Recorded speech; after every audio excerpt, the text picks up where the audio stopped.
नमस्ते दोस्तों, मेरा नाम डॉक्टर हेमंत चौगले है। मैं कंसल्टेंट नेफ्रोलॉजिस्ट और ट्रांसप्लांट फिजिशियन हूँ।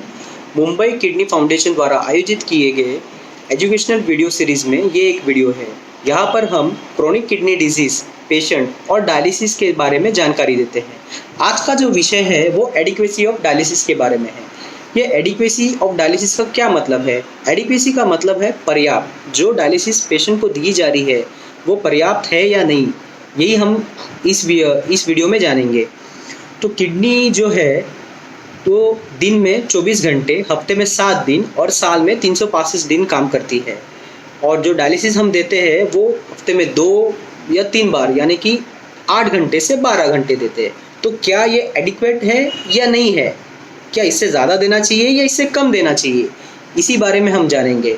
जैसे जैसे किडनी की बीमारी आगे बढ़ती है स्टेज 1 से स्टेज 5 की तरफ, वही और उसके साथ में जब उनको सिम्टम्स आते हैं जैसे कि भूख नहीं लगना, उल्टी जैसे लगना, उल्टी आना, या फिर नींद नहीं आना, नींद ज़्यादा आना, या फिर पैरों में सूजन होना, ब्लड प्रेशर बढ़ जाना, पानी की मात्रा शरीर में इतनी बढ़ जाना कि पानी छाती में भरने के कारण दम लगना, अगर ये सारी शिकायत हो जाती है तो डायलिसिस शुरू करते हैं।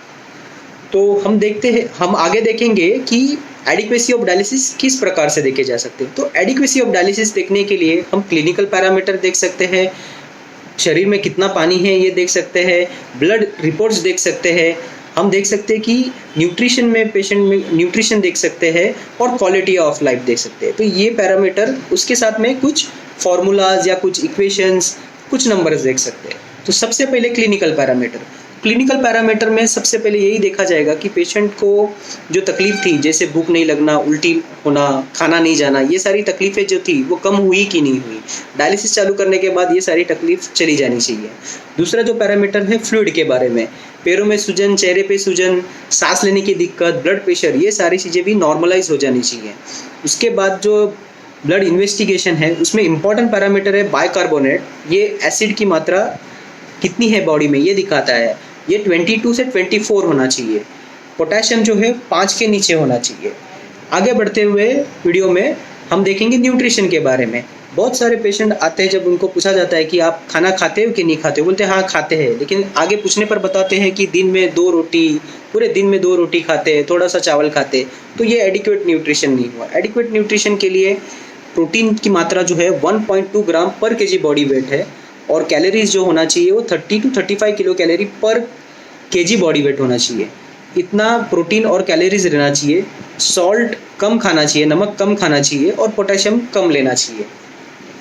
तो ये हो गया न्यूट्रिशन। और ये जो क्वालिटी ऑफ लाइफ है पेशेंट की वो अच्छी होनी चाहिए। इसका मतलब क्या है कि हम चाहते हैं कि डायलिसिस वाले जो पेशेंट है वो नियर नॉर्मल लाइफ जिए। जैसे आम लोग जीते हैं वैसे ही डायलिसिस के पेशेंट भी नियर नॉर्मल लाइफ जिए। यही हमारा मकसद है डायलिसिस देने का।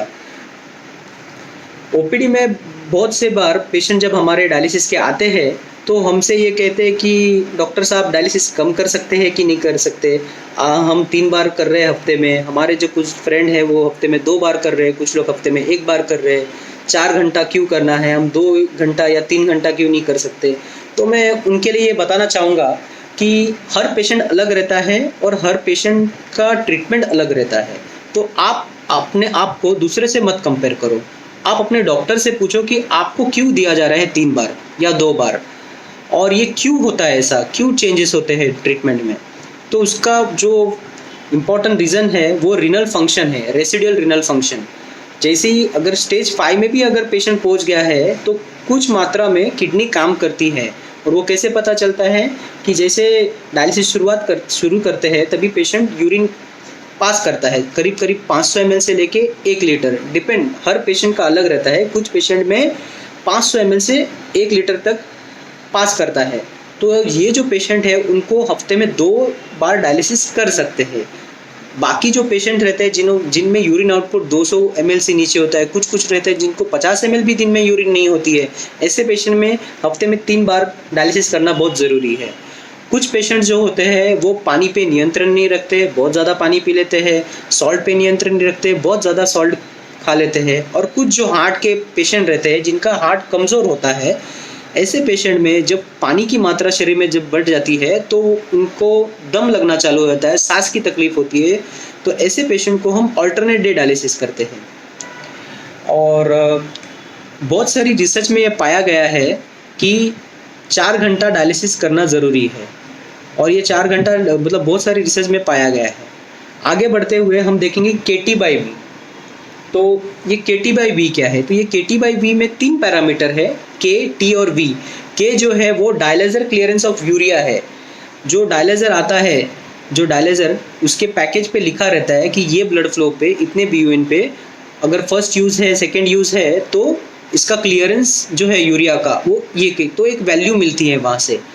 T जो है वो ड्यूरेशन ऑफ डायलिसिस है, मतलब कि जो डायलिसिस का जो टाइम है 1 घंटा, 2 घंटा, 3 घंटा, 4 घंटा। अगर 4 घंटा है तो हम लोग यूजुअली नेफ्रोलॉजिस्ट 4 घंटे ही देते हैं, 3 साढ़े 3 से 4 घंटा, तो उस हिसाब से मिनट्स में टाइम दिया जाता है।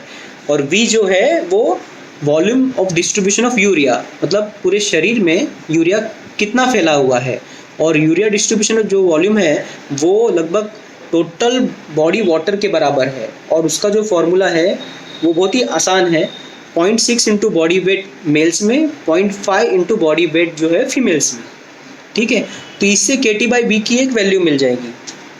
अब ये वैल्यू का इंपॉर्टेंस क्या है? ये वैल्यू मिलने से हमको क्या पता चलने वाला है? तो ऐसा पाया गया है कि जिसका KT/V 1 से नीचे है उसमें मॉर्बिडिटी, मॉर्टेलिटी और क्वालिटी लाइफ बहुत ही ख़राब थी। तो अब ये मॉर्बिडिटी का क्या मतलब हो गया? मतलब कि जैसे कि भूख नहीं लगना, कमज़ोरी लगना, पैरों में सूजन, ये सारी जो चीज़ें हैं वो मॉर्बिडिटी हो गई। और मॉर्टेलिटी का मतलब कि डेथ रेट होता है। और जिनका 1.2 और उससे ऊपर था वो उनकी लाइफ में उनकी मॉर्बिडिटी, क्वालिटी ऑफ लाइफ और मॉर्टेलिटी ये कम थी। ठीक है, तो अब ये KT/V को हम कैसे इम्प्रूव कर सकते हैं? अगर किसी का KT/V कम है तो कैसे इम्प्रूव कर सकते हैं? एक तो सबसे पहले इम्पॉर्टेंट है कि कितने घंटे डायलिसिस कर रहे हैं, ये देखना बहुत ज़रूरी है। अगर 4 घंटे से कम कर रहे हैं तो 4 घंटे तक डायलिसिस कीजिए। सबसे पहले ये फ्रीक्वेंसी ऑफ डायलिसिस, हफ्ते में कितने बार कर रहे हैं? हफ्ते में 1 बार 2 बार कर रहे हैं तो 3 बार कीजिए। और उसके बाद में इम्पॉर्टेंट चीज़ है ब्लड फ्लो कितना है? 300 के ऊपर अगर रख सकते हैं ब्लड फ्लो तो बहुत ही अच्छा रहेगा। और डायलाइजर रीयूज़ जो है वो कम करें, तो इससे जो है वो KT/V बढ़ जाएगा। और KT/V महीने में 1 बार तो भी देखना चाहिए। अगर कम हो तो आपके नेफ्रोलॉजिस्ट से कंसल्ट करें और क्या नेसेसरी चेंजेस करना चाहिए डायलिसिस में, या जो KT/V आप अचीव कर दो, टारगेट KT/V जो है 1.2 आप अचीव कर सके। तो ये KT/V का अल्टरनेटिव क्या है? तो उसका alternative URR, that is urea reduction ratio. इसका मतलब क्या हुआ कि डायलिसिस करने के बाद कि पेशेंट के ब्लड में जो यूरिया था वो कितने प्रमाण से कम हो गया, उसको कहते हैं यूरिया रिडक्शन रेशियो। तो जैसे उसका फॉर्मूला ऐसा है कि डायलिसिस चालू करने से पहले ब्लड में कितना यूरिया था उसको माइनस करो, डायलिसिस ख़त्म होने के बाद में कितना यूरिया है डिवाइड बाय स्टार्टिंग में कितना यूरिया था, तो इससे एक वैल्यू मिलेगी। ये परसेंटेज में आती है। तो ये जो वैल्यू अगर 65% है तो ये बहुत ही अच्छा माना जाता है।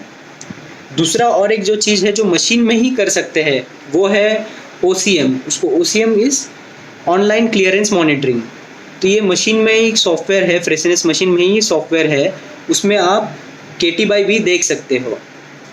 आप अगर अपने टेक्नीशियन या नेफ्रोलॉजिस्ट को बोलेंगे तो वो आपको उसमें से दिखा देंगे।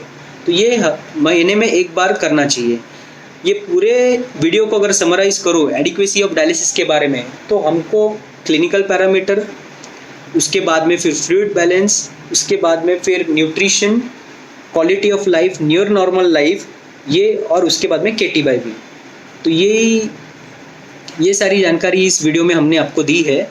मैं आशा करता हूँ कि ये वीडियो से आपको थोड़ी मदद होगी आपके पेशेंट के केयर में।